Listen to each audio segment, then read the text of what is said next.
Hello. How's it going? Hey, going good. Great to see your face after all this time. Right? Awesome. Proud. No, no problem at all. So thanks so much for taking a little time to just celebrate your victory that you've had and share some lessons for some other people who are struggling. It's be really insightful for them to learn a little bit about your story. And I'm excited to dive into it with you. So Yeah. yeah, definitely. So first off, why don't you just can you just share a little bit about kind of where were you at when we got connected? Honestly, we've only been working together. You've been on an accelerated pace. I think it's really been only like 2 months now, maybe a Mhm. little more than that. But kind of where were you at 2 months ago? And, how long had you been kind of in that space? Um, well, I was not in a good place. Stayed home most of the time, didn't drive, didn't really do much of anything. My husband did 90% of the driving. I did go out and was able to like do things out and about with them, but and I had been dealing with that for oh gosh, probably the onwards of since young childhood, I would say that it just progressively grew into something bigger and Hmm. Yeah. So I know that the main frustration for you on a daily basis was like the inability to basically feel free to go drive where you wanted. That was kind of the most immediate thing. Were there any kind of other major limitations that you felt? Was it just kind of like the lack of spontaneity, or like what was it that was making you feel like confined by the anxiety? I think just like feeling the lack of the ability to go and do things freely. Like I felt like I lost my freedom, I guess, to make choices that I wanted to make because I felt so tied up by the anxiety itself. Right. Okay, gotcha. And so you said that it kind of started from childhood too, which I think probably 2/3 of people roughly who are kind of in our communities looking for advice and help can relate to that. Like they Mhm. they remember anxiety kind of popping up from them. For most people, it's anywhere from like age 8 to 12 usually is kind of when it first starts. Yeah, and I would say it was probably about the same for myself. Yeah. Same. So I'm curious, what's the short version of how the anxiety started back then and then how it evolved to where it was as an adult? Like, was it the same types of fears and worries, or how did it sort of change? Well, I think it first kind of started, I remember getting sick at a restaurant when I was a kid. And I just like had this kind of incessant fear of throwing up in public for like my young childhood.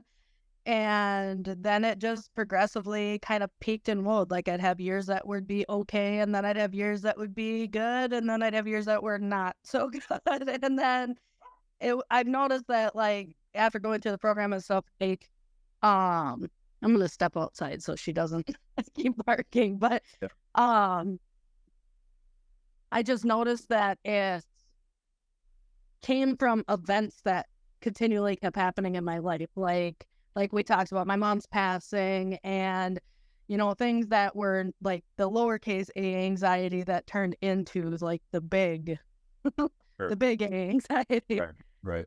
Like those, and were those kind of what we call those curveball events, basically when things went in a way that was not according to plan? Is that what you're referring to? Yeah, yeah, exactly. It just like it would kind of knock me off my shoes a little bit and throw Mhm. me off, and then my mind would cause it to Right. progressively get turn into something bigger than it actually was. Right, right.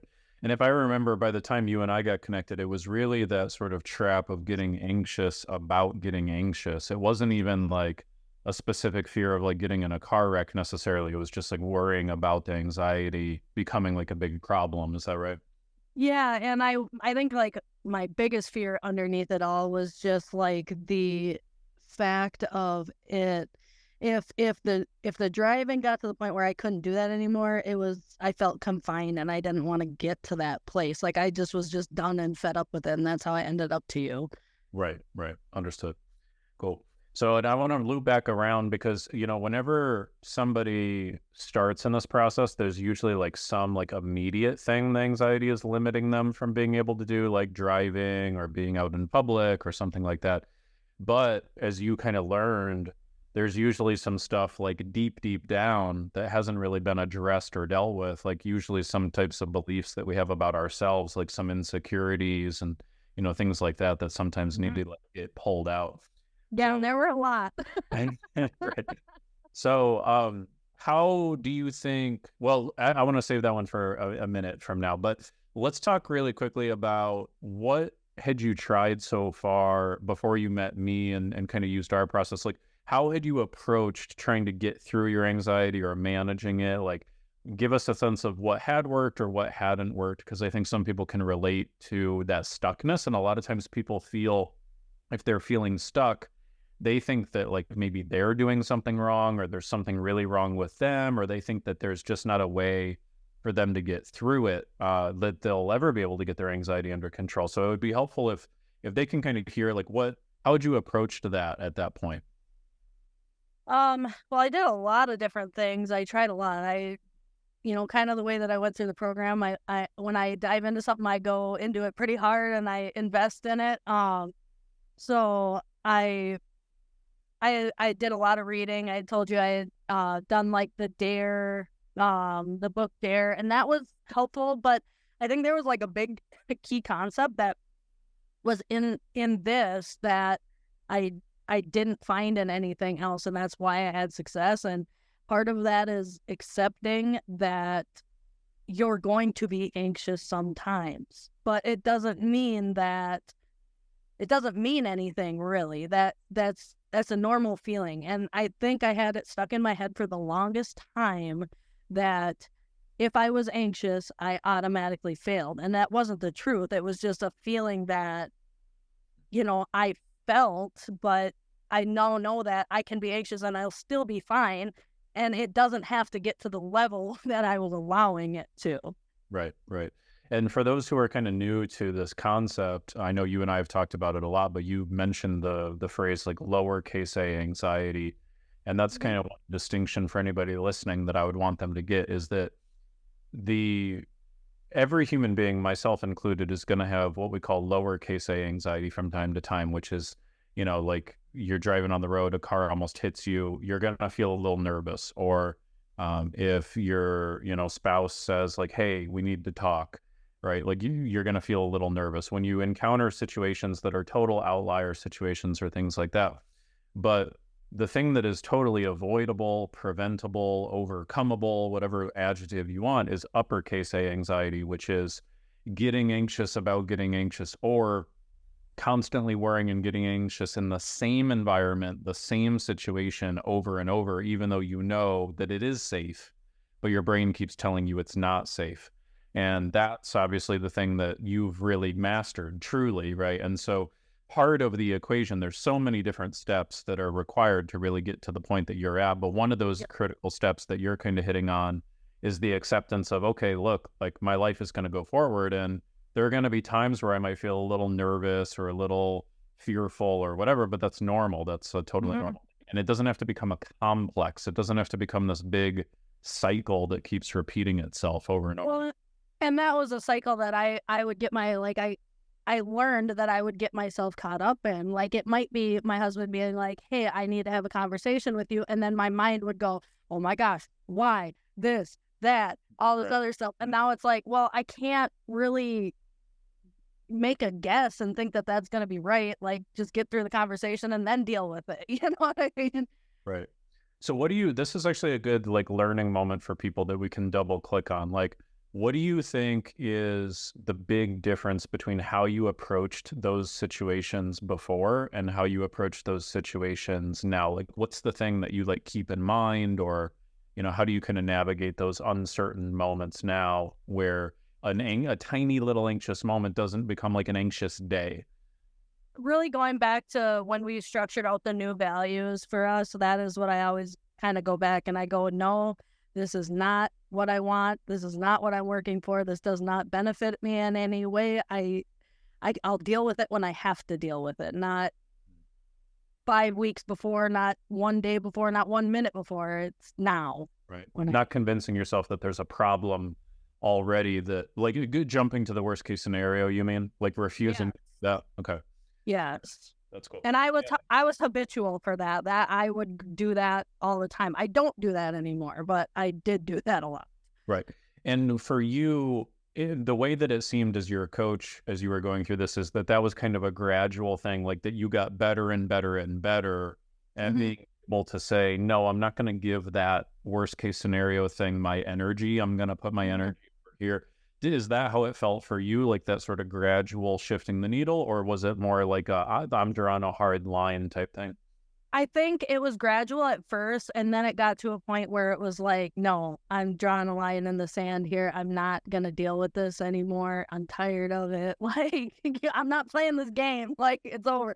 I would say it's like when you listen to like a song that really like pumps you up, you know what I mean? And like, you're like ready, you're in the zone to do something. And it was kind of like that. It was just like that gradual incline. And then finally it was like, nope, I'm done. I'm not doing this no more. Awesome. Because I think this is really great. You're a perfect like role model for two key ingredients that people really need to overcome anxiety. The one is the whole mantra of what we call progress over perfection, right? Like, and you probably remember in like your first month of this process, you didn't have it all figured out on your first week. You know, I mean, there was there was definitely a learning curve. You had to apply things. You had to get a little bit of your sea legs underneath you, but you slowly got more and more control over how you think and how you feel. And so a lot of times people create unnecessary additional anxiety for themselves because they're like, I need to be totally anxiety free right now, this second, immediately. And that creates a big problem because they don't have the skill set to make that happen. And so we went with that progress over perfection mantra. And then towards the end, you did that really necessary part to really master it, which is, we call it raising your standards, you know, which really just means like you redefining what you're willing to tolerate and what you are not willing to tolerate in terms of where you put your energy, like what thoughts you're willing to entertain, you know, how you're willing to talk to yourself, those types of building blocks, your emotions. So that's really great. Those are kind of some good big picture type things. Let's zoom in a little bit and give some people like a couple meat and potato type things. Like, what do you think? Like, let's talk about the driving anxiety a little bit more specifically. So, how did you tackle that with the tools that we gave you? Like, what do you think, looking back on it now, made it possible for you to slowly reduce the anxiety levels and exposing yourself to the driving and these other like new environments? A lot of stuff that I learned in the first, I would say, week or two of the program really helped me to get like my sea legs on. I'm not saying that I didn't go out and I didn't feel things. Like, you're going to feel things. I'm not going to like say that every second of it's going to be easy, but it's just slowly learning piece by piece how to recognize what's happening. Like, there was a lot of things that I realized that I was doing and didn't even realize that I was doing it. So now then I could start picking up on those signals sooner and sooner. Inside of your mind, you mean? Yes. I could pick up on that and be like, oh my gosh, I'm having this thought that just is there, and I didn't even realize it was there. It was just subconscious at one point in time. Like, and in the beginning stages, it really helps you pick apart those things to be like, okay, yeah, this is a problem. I need to, address this. And then we talk about it. And the coaching was a huge, like actually having you to talk to and like break it down when I was having moments of like, gosh, I'm just feeling like I'm not here, like that was huge for me particularly. I'm sure it would be for a lot of people too. Yeah, because sometimes so you're sometimes too close to it, to be able to see it. It's like this quote I heard from a mentor of mine a while ago. He said, your mouth is 1 inch away from your nose, but you still need somebody else to tell you when your breath stinks. It's like, yep. It's like sometimes you're just too close to it. Like you need an outside perspective to be able to do it. And what you're really talking about for people listening, like what Haley really did is kind of the 3 master steps of what we call mental conditioning. And that is pattern identification. So you're talking about how like either I'd point things out to you or in the curriculum we'd say, hey, your mind is doing this. And then as you're driving, you got more self-aware. You're like, oh, my mind is doing this, and that's making me feel like this. So you can't change something unless you're aware of it. So you got better at pattern identification. Number two is pattern interruption, which is like, okay, wait, I'm not going to do this thing anymore. I'm going to think this way, or I'm going to direct my mind this way. And then finally, replacement, right? Figuring out like, how do I reshape my thinking? So I literally train the brain to think and feel how I want it to, over a period of time. So you clearly were a master at that. And you also were very communicative. I remember getting those texts from you like, hey, here's my update for today. Here's what I did. Yeah.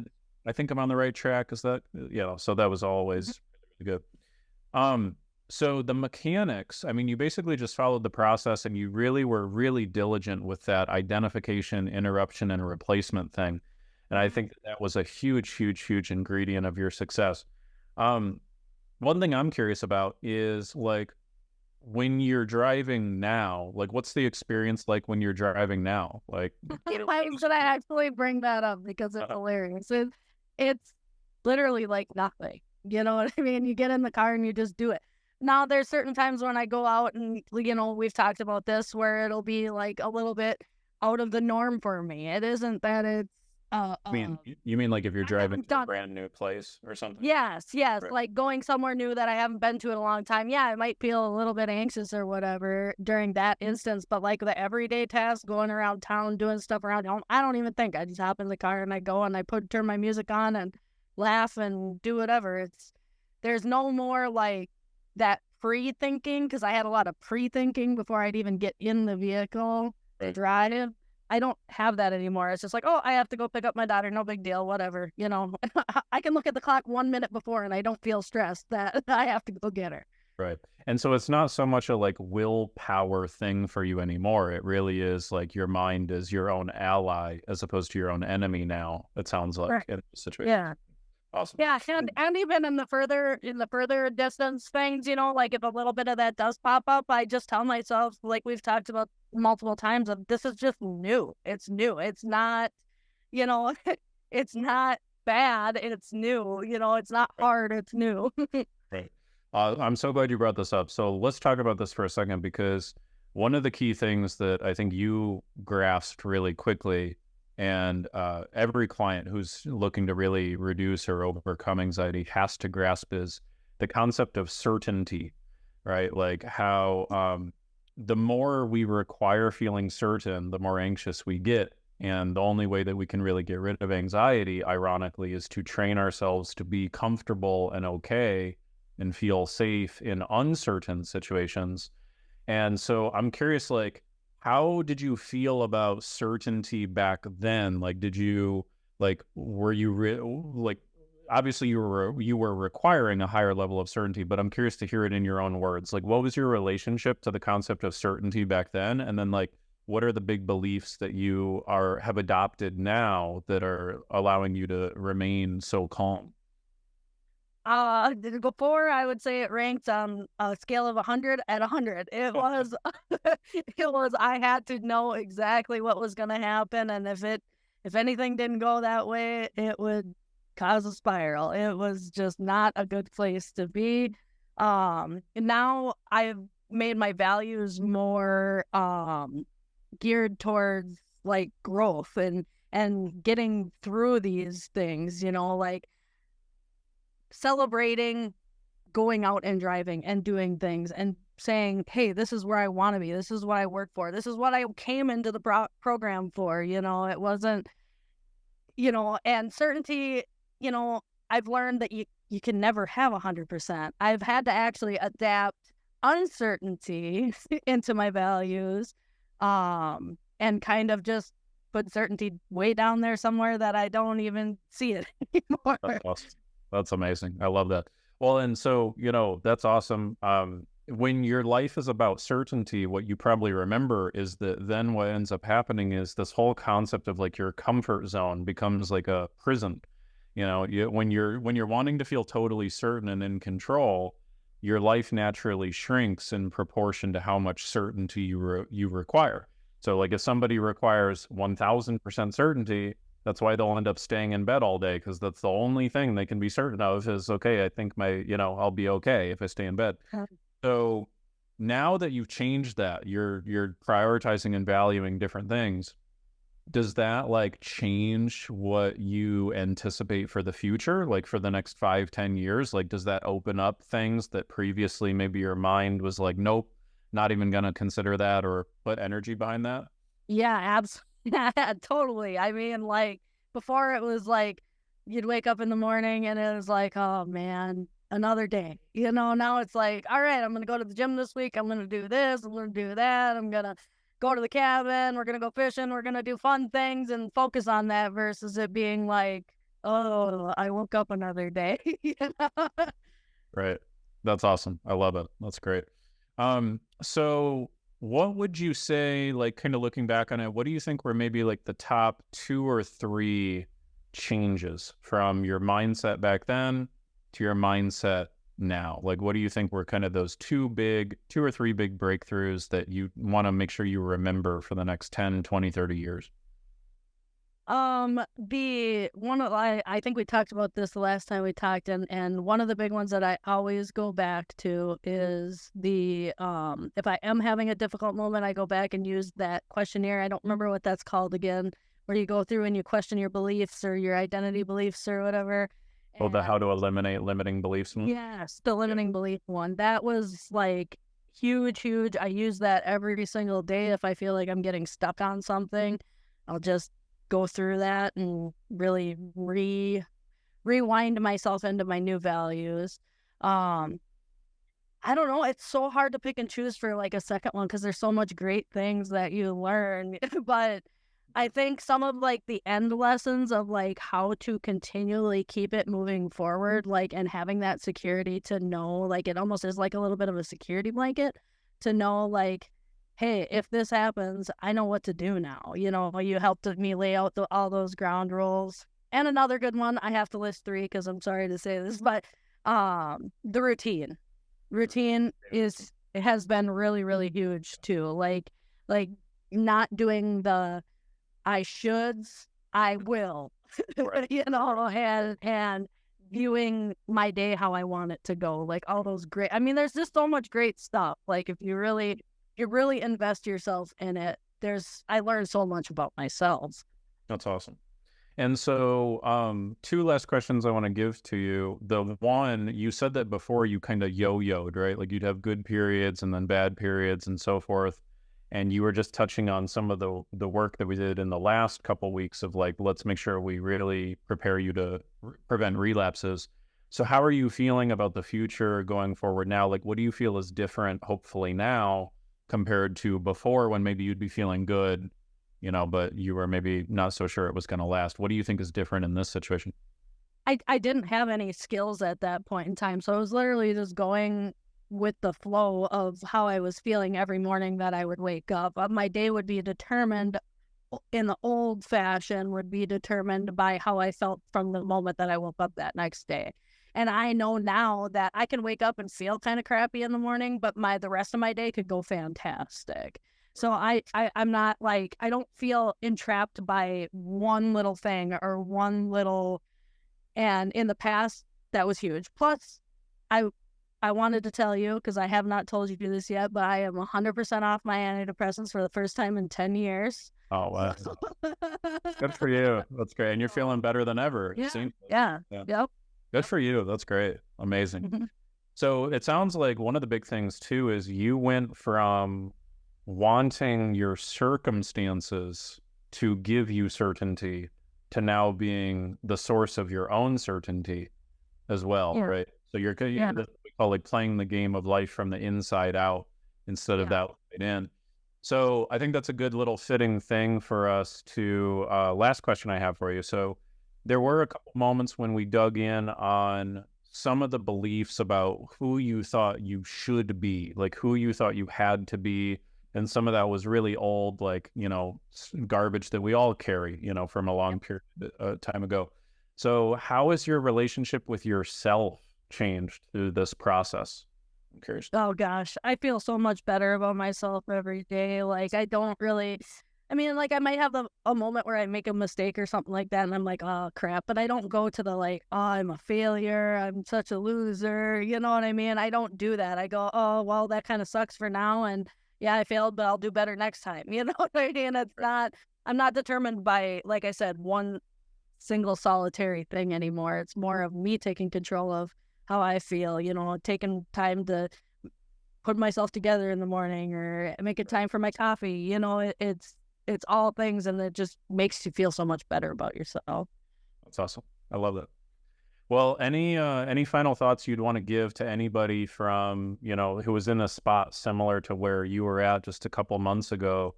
Anything that you think they really would need to hear? Just any kind of final thoughts you want to leave them with?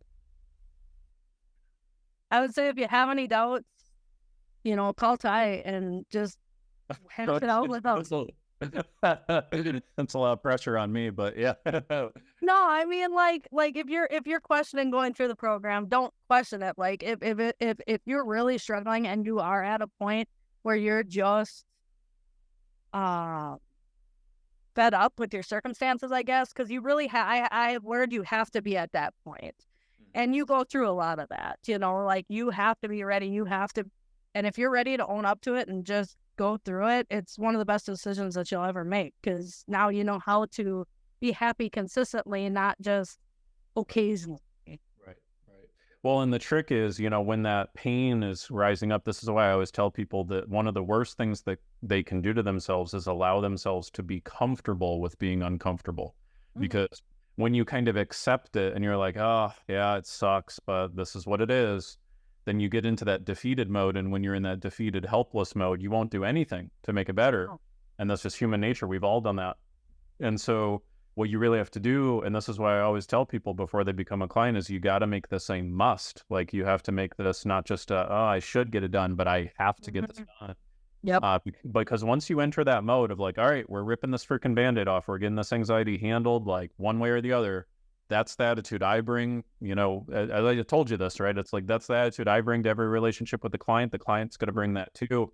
And when we come in 100% committed and, being fed up is the exact right place to be. When you're totally, totally fed up, then that means you're willing to do what it takes. And yep. And also I would say too, like if you don't, there are going to be portions where you go through the program where having the support of you is the big picture, is worth every dime, because it's just, it helps you get back to that place and understand where you need to be able to do it yourself. You need sometimes I know this for a fact, myself, that before I signed up, I was kind of like back and forth. And then I'm like, no, I need somebody to like be that last push for me to be like, no, this is, I Right. need that person in these beginning stages to get there, to hold me accountable. And that's what I think the coaching is great for. Right. It holds you accountable if you're serious about it. Right. Yep. We all do that. I invest in coaching too for my goals and all that stuff. That's why we believe in it. It works. So that's awesome. Haley, the list of things that I admire about you is endless, really, truly. It's been like not only like a privilege, but a pleasure working with you. Like you've got that personality where like I would just love to like go get a beer with you sometime. Like you're just so you're just like, you're open, you're inviting, you're fun, you got a great sense of humor, your heart's full of love. Like it's just been amazing to see you get this one last thing that's been holding you down out of the way, so that now like who you really are can just like shine through like totally unfettered. It's really awesome. So I'm deeply excited for you and your family and everything that's going to happen for you guys in the future. So I'm sure it's not goodbye, just see you later, but feel free to check in anytime, and we'll be expecting to hear and see some great things from you. Yeah, if you ever come to Minnesota, hit me up. Okay, my wife has got family, kind of some roots in Minnesota, so it might happen. So we'll all right. All right, Haley. Until next time. Yep. Take care. See ya. Bye.